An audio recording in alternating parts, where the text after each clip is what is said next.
नमस्कार शेतकरी मित्रांनो. जागतिक हवामानाचा फटका सर्वच क्षेत्रामध्ये फार मोठ्या प्रमाणात बसलेला आहे. त्यामध्ये कृषी क्षेत्र अगदी अग्रेसर आहे.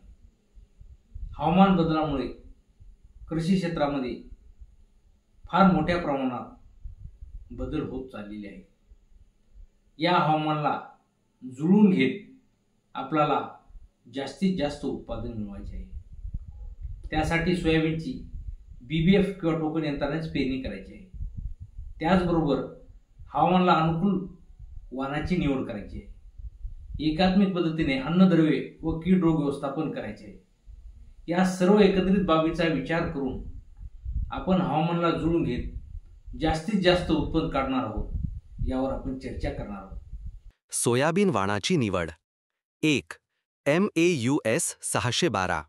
हा वाण मराठवाडा कृषी विद्यापीठाने विकसित केलेला असून मध्यम कालावधी येणारा, अधिक उत्पादनक्षम, चक्रीभंगा, खोडमाशी व शिंगा पोखरणारी तसेच अल्टरनेरिया पानावर ठिपके व शेक करपा रोगास सहनशील आहे. 2. MAUS 162. हा वाण मराठवाडा कृषी विद्यापीठ परभणी यांनी विकसित केलेला आहे. यंत्राने काढण्यास उपयुक्त असून पक्वतेनंतर 10 ते 12 दिवस शेंगा फुटत नाहीत. उगवण क्षमता तपासणीची साधी पद्धत, घरच्या घरी करता येणारी. सोयाबीनचे 100 बिया घेऊन त्या स्वच्छ सुती कपडा किंवा पोत्यावर व्यवस्थित ठेवाव्या. तिला गुंडाळून 4-5 दिवस सावलीत ओलसर राहील याची काळजी घ्यावी. 5-6 दिवसानंतर पहावी. 75% जास्त उगवण क्षमता आल्यास बियाणे चांगले समजावे. 90 ते 100% उत्कृष्ट, 80 ते 89% चांगले, 70 ते 79% ठीकठाक. कमी शेकडा वापरणे टाळावे. बीज प्रक्रिया. बीज प्रक्रिया करताना बियाण्याला इजा न होता हळूवार करावी. बाजारात कीड व बुरशीजन्य औषधी एकत्र उपलब्ध आहेत, जसे इलेक्ट्रॉन, कॅस्केड, वॉर्डन, ज्यामध्ये azoxystrobin 2.5% plus thiophanate methyl 11.25% plus thiamethoxam 25%, systemic fungicide and systemic insecticide घटक आहेत. जैविक बीज प्रक्रियामध्ये ट्रायकोडर्मा, रायझोबियम, PSB यासारख्या सूक्ष्म जंतूंचा वापर होतो.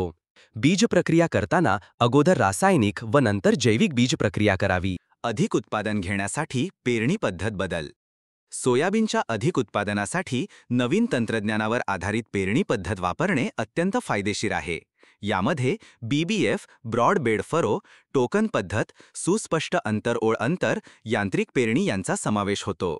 सोयाबीन पेरणीची आधुनिक तंत्रज्ञानावर आधारित पद्धती. 1. BBF ब्रॉड बेड फरो पद्धत. अधिक उत्पादनासाठी उत्तम. वैशिष्ट्य: 2 उंच वाफ्यांमधून 1 फरो आडी काच. अंतर: वाफा 90 सेमी, 2 रोपान 30 सेमी. फायदे: पाण्याचा निचरा चांगला, मूळ क्षय व करपारोग कमी, कमी पावसातही योग्य उगवण, यंत्रद्वारे सोपी मशागत. 2. टोकन पद्धत ओलसर जमिनीसाठी उपयोगी. वैशिष्ट्य: पद्धत पावसाच्या आधी शेतात ट्रॅक्टरने खोल टोकन ओळी तयार करणे किंवा टोकन यंत्राच्या सहाय्याने बियाणे टोकून पेरणी करणे. त्यामुळे योग्य प्रमाणात, योग्य अंतरावर व योग्य खोलीवर बियाणे पडते. फायदा: पाऊस झाल्यावर लगेच पेरणी करता येते. बियाणे मातीच्या योग्य खोलीत जाते. उगवण चांगली होते. रोपाची संख्या योग्य प्रमाणात राखली जाते. त्यामुळे उत्पादन वाढ होते. बियाण्याची खोली व दर. बी खोली 3 ते 5 सेंटीमीटर. बियाणे दर 20 ते 22 किलो प्रति एकर. 3. यांत्रिक पेरणी. वेळ, श्रम आणि खर्चात बचत. ट्रॅक्टर चालित सीड ड्रिल वापरून पेरणी केल्यास बियाण्यांचे योग्य अंतर, खोली आणि वेळेवर पेरणी होऊ शकते. BBF plus seed drill combo machine वापरल्यास उत्कृष्ट पेरणी परिणाम. संरक्षित सिंचन म्हणजे काय?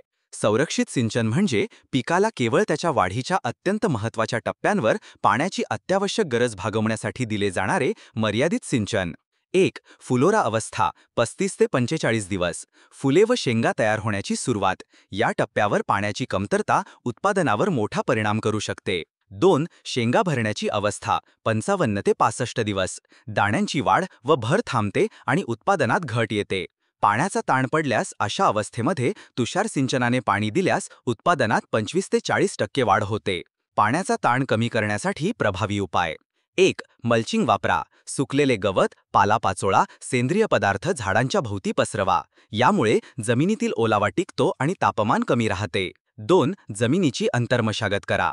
अंतर्मशागत केल्याने जमिनीची भेग फुटणे कमी होते आणि ओलावा टिकतो.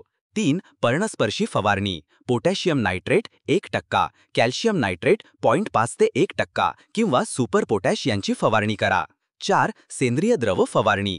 जीवामृत, निंबोळी अर्क फवारणी केल्यास झाडांवर ओलावा टिकतो व रोगप्रतिबंधक क्षमता वाढते.